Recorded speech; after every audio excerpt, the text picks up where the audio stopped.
Nah kan sekarang nih kita kata pakai konsep parenting dengan hati. Nah gimana nih caranya bentuk atau bagi kita orang tua untuk mengaktifkan mesin hati kasih sayang di antara sesama mereka ini, biar tetap hangat sampai dewasa gitu. Nah, kalau emang benar-benar mau pakai mesin hati itu kan dia selalu harus aktif tiga-tiganya gitu, nggak mengutamakannya satu terus mengabaikan yang lain, nggak boleh. Artinya ketika mesin hati eksistensi, kasih sayang, penghambaan, itu tiga-tiganya harus kita hidupkan sekaligus. Nah, untuk menguatkan kasih sayang itu, kalau kasih sayang itu kan memang secara fitrahnya ada di situ, cuman dia harus dikuatkan dengan dalil gitu, dengan perintah dari Allah dan Rasulnya gitu. Sebagaimana kita bahas di materi sebelumnya gitu ya. Siapa yang menyayangi dia juga akan disayangi oleh Allah, kan itu dalilnya gitu. Nah ini harus kita tanamkan ke anak kita. Jadi kasih sayang itu bukan hanya karena adik kakak, tapi juga karena perintah dari Allah. Nilai ibadah juga. Jadi karena Allah lah kita tuh harus saling menyayangi, bukan hanya karena kakak adik. Itu nggak cukup gitu, tapi karena Allah yang memerintahkan. Sehingga ketika ada cemburu-cemburu kecil atau terluka-terluka kecil antara kakak adik, itu bisa diabaikan lah. Kenapa? Karena Allah memerintahkan untuk mengabaikan, untuk saling memaafkan. Nah ini harus kita tanamkan ke anak-anak. Jadi penghambaannya harus masuk dalil-dalilnya, kita harus paham. Terus kasih sayang juga tadi kita kuatkan. Sebenarnya tadi sudah kita bahas-bahas juga. Dari kecil itu kita kuatkan hubungan mereka, kita kondisikan kasih sayang antara mereka, kita kuatkan komunikasi juga di antara mereka. Nah, tentu eksistensi juga harus kita kuatkan gitu. Sebagaimana kita ini adalah keluarga gitu. Kita ini adalah satu unit gitu. Kita ini harus saling melindungi, harus saling jaga gitu. Nah, ini harus kita bangkitkan juga rasa-rasa itu. Sehingga ketika nanti ada misalnya orang lain yang mencoba merusak hubungan kakak adik, mereka pasti akan lebih mementingkan hubungan keluarga mereka gitu. Nah itu sih, dan itu juga tetap harus sesuai dengan penghambaannya. Jadi ya termasuk menurunkan ego ya, menurunkan ego antara adik kakak. Ketika ada luka-luka kecil ya sudahlah, lupakan saja gitu. Toh ini untuk supaya bukan supaya akur sih sebenarnya ya. Karena kan ada yang bilang juga, udahlah yang penting kita akur-akur aja. Nggak juga seperti itu namanya dipaksakan dirinya gitu. Tapi bagaimana rasa akur itu memang muncul dari mesin hati kasih sayang yang benar dan mesin hati penghambaan yang benar, sehingga mesin hati eksistensi bisa menerima dengan baik ketika dia memang harus menurunkan egonya, bukan karena dipaksa akur, enggak gitu. Kalau dipaksa akur berarti dipaksa turun egonya, itu nggak bagus. Tapi dia memang bisa menurunkan, tertekan jadinya. Tapi dia menurunkannya secara alamiahnya karena memang dia menguatkan kasih sayangnya sama penghambaan kepada Allah. Bahwa inilah perintah dari Allah. Insyaallah. Nih intermezzo nih, Ananda ini lagi menjadi satu-satunya anak perempuan di rumah. Lagi nggak punya teman. Nggak punya teman. Ada sih temannya. Ada temannya tapi pengganggu ya, Nap ya. Temennya abang, biasanya kalau sama abang usil-usilan. Kelas sama abang bukan main, dia berantem. Soalnya kakak Batisnya sudah mulai mondok, sudah masuk SMP. Terus kakak Asmanya, cucunya udah mulai mabit di minggu ini. Jadi nggak ada kawan, tengok pipinya tuh. Julidnya. Jadi dia nggak ada kawan di rumah, nempel sama uminya terus ya. Gitu. Jadi ya, alhamdulillah ya. Setelah kita bahas terkait kasih sayang ini luas ya, luas di segi interaksinya, komunikasi antara saudara gitu, itu mesti diperbaiki agar terbentuk kasih sayang baik, tidak ada rasa kecemburuan.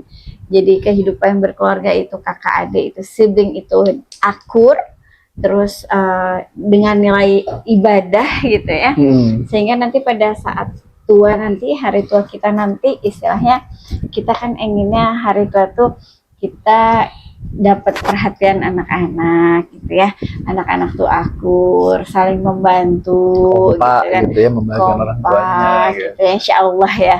Nah itu yang diharapkan gitu. Jadi ya itu nggak semata-mata instan gitu, tapi memang harus kita bina dari semenjak kecil gitu.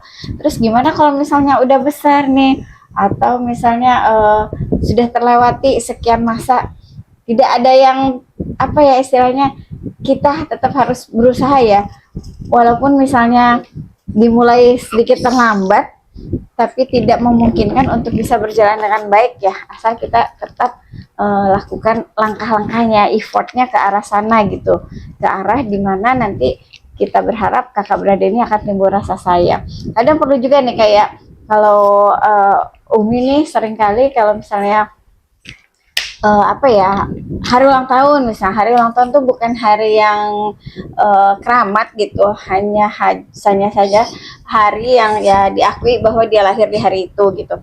Nah, atau di hari-hari spesial di mana sibling itu mendapatkan keistimewaan ya, misalnya juara atau apa.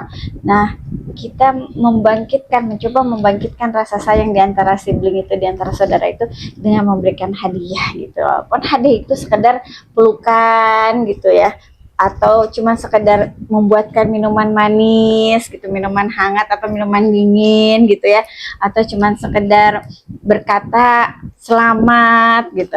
Tapi itu sudah menunjukkan perhatian yang besar gitu ya terhadap saudaranya. Misalnya nih Zainab ulang tahun gitu.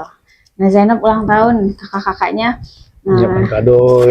nyiapin kado. Kadang kadonya itu hanya Jajanan kertas baru. mewarnai, atau misalnya jajanan mewarnai, atau bikin origami misalnya, atau misalnya ketika ada rezeki berlebih ke toko buku misal cuman, atau ke toko mainan beliin barang-barang kecil aja, tapi itu sudah bentuk perhatian gitu kan.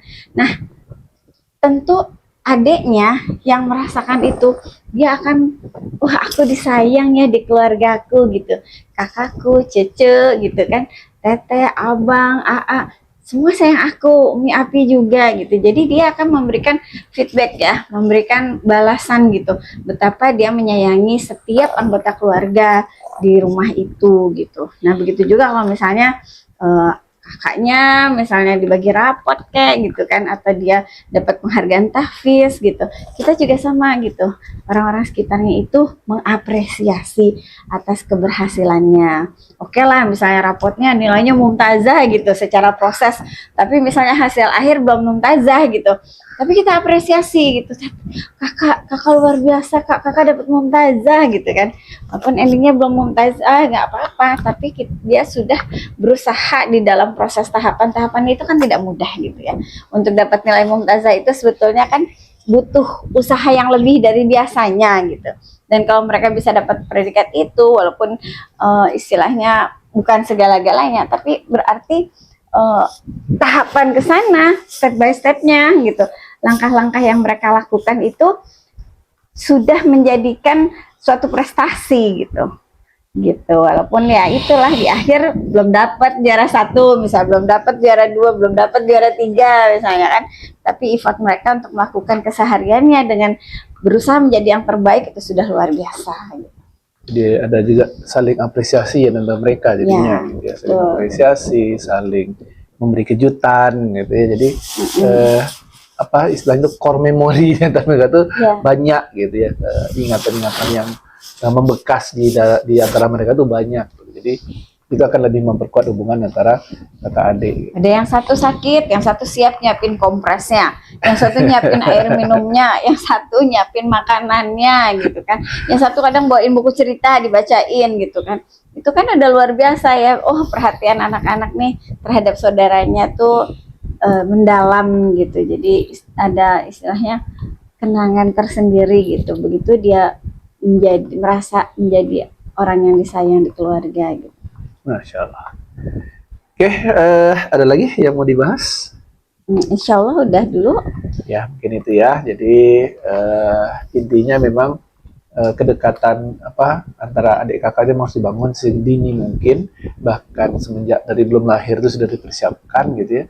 Dan ini kita jaga terus sampai mereka usia dewasa, sehingga ketika dewasa nanti mereka tuh tetap saling akur, tetap saling sayang gitu. Sehingga lebih tenang lah sebagai orang tua yang sudah di penghujung hidupnya gitu ya. Anak-anaknya akur, saling jaga, saling membahagiakan orang tuanya gitu. Apalagi kalau udah masuk masalah urusan waris itu udah lewat lah masalah itu, nggak pusing lagi masalah itu gitu. Lagi memang semua itu dibangun atas dasar ketaatan kepada Allah. Luar biasa lah kalau ada kayak gitu. Ini juga nanti bisa di PDF kita kan ada juga ya yang 9 tips membangun rasa sayang antara adik dan kakak. Nanti linknya akan kita simpan di deskripsi, nanti bisa coba di-download oleh ayah bunda yang menonton bincang hati kali ini. Dan juga bisa di apa? Like, subscribe, Dan komen. di komen. Baik, kita tutup bincang-bincang kita malam hari ini dengan hamdalah. Alhamdulillah, alhamdulillah, alhamdulillah. Subhanallah bihamdika. Asyhadu La an ilaha illa anta astaghfiruka wa atubu ilaik. Assalamualaikum warahmatullahi wabarakatuh. Waalaikumsalam warahmatullahi wabarakatuh.